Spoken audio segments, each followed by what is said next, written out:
Shut up, crime. That's the catchphrase of the movie I'm doing today. Super. So getting right into it.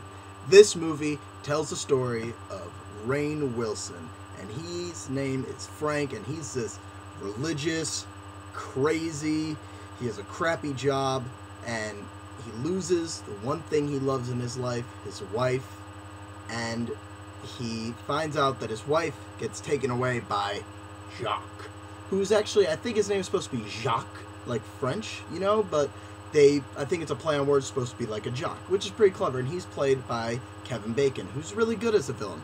And Liv Tyler plays his former wife, who is an ex-drug addict, you know, and she's trying to get back into the swing of things, and Frank is her key. So here is where this movie just takes off. And the performances in this movie are really good. Rainn Wilson as a superhero. Some may not think that Dwight could have pulled it off, but he was great.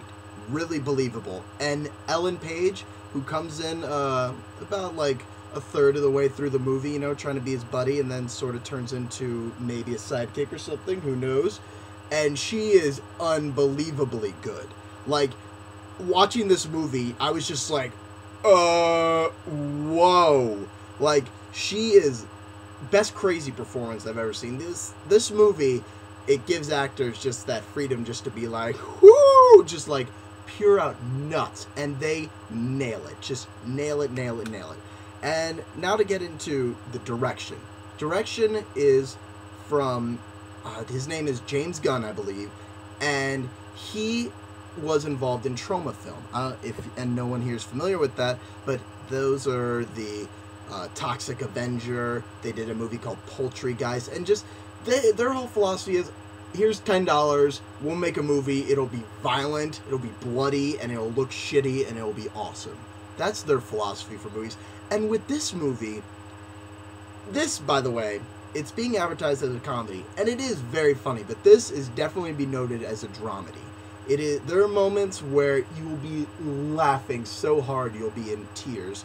And there will be moments where you'll be on the verge of tears because it's really down, like, it brings you down to earth, and it's like, bam, like, take this in, and you're like, wow, that's really depressing, and it's really sad.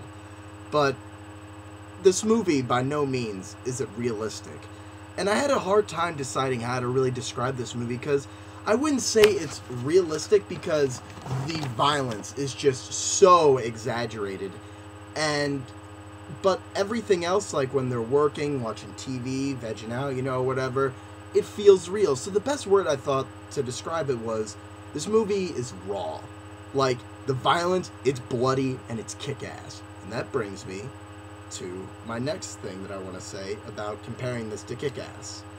The comparison to Kick-Ass, you could definitely see that happening, but Kick-Ass is knowingly more cartoony. Both movies are good, but Kick-Ass goes that, like, it takes that right turn to go into, like, Cartoonville, if you've seen the ending that includes said jetpack.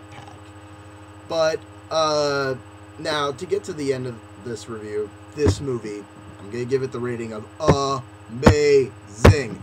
You gotta go see this movie. This is a really, really great movie. I was really disappointed in all critics that I saw that were like, oh, it's not that good, performances aren't that solid, the direction is kind of wild. Don't know what they're talking about, in my opinion. I thought this movie was great, and if you go by The Spill or whatever, this is a better than sex movie. This is amazing. Get out there and see it. Please go see this movie. It's really genuine, you know, it has a lot of heart, and it's, man, at the end of the day, this is the kind of movie you want to see. It's funny, it's got drama, it's got action, it's got blood and violence, and it's just, it's good. Like, they mix it all in that big pot, you know, and it boils up, and just this golden turd comes out, and you're like, hallelujah! It's just, it's beautiful.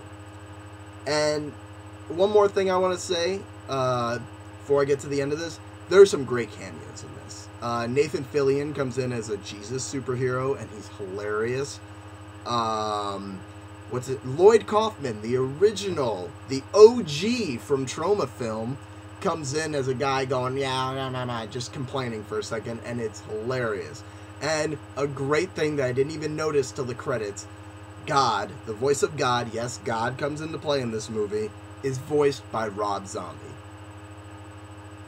Genius. And so that's the end of that. Please go see this movie, support it. It was a pain for me to see, but go see it. It'll be worth it. And one last thing I want to say, by the way, subscribe, click buttons, write things down, talk to me, tell me that they suck, tell me that they're good, whatever. I'm starting to do this podcast thing on Spill.com. Well, not affiliated with them, but we're posting it on Spill.com, and it's called The Wise Guys Podcast. And it's going to be on Spill. I'll put a link under there, so be sure to check it out, and I'll be on there if you want to hear any more of my shenanigans. So, thanks for listening in. This was another Untitled review.